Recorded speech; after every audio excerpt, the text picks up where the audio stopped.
ধৈর্য এমন একটা গাছ যে গাছের চারিদিকে কাটা, কিন্তু এই গাছের ফল বড় মিষ্টি সুমিষ্ট।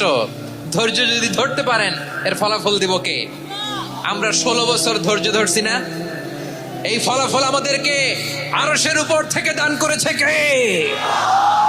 বিপদ আসবে, জুলুম আসবে, একটু ধৈর্য ধারণ করবেন, ফলাফল পেয়ে যাবেন। ঠিক কিনা বলেন? এজন্য আল্লাহ বলেন সাবিরিনা সাবিরাতি, ধৈর্যশীল বান্দা বান্দীদেরকে আমি বড্ড পছন্দ করি। ওয়ালা নাবলুয়ান্নাকুম বিশাইইম মিনাল খাউফি ওয়াল জু'i ওয়া নাকসিম মিনাল আমওয়ালি ওয়াল আনফুসি ওয়াস সামারাত ওয়া বাশশিরিস সাবিরিন। আল্লাহ বলে, এই জমিনে আমি ভয় দিয়ে, ক্ষুধা দিয়ে, জানমালের হানি দিয়ে, সম্পদ হানি দিয়ে তোমাদেরকে পরীক্ষা করব। এই পরীক্ষায় সফল হবে তারা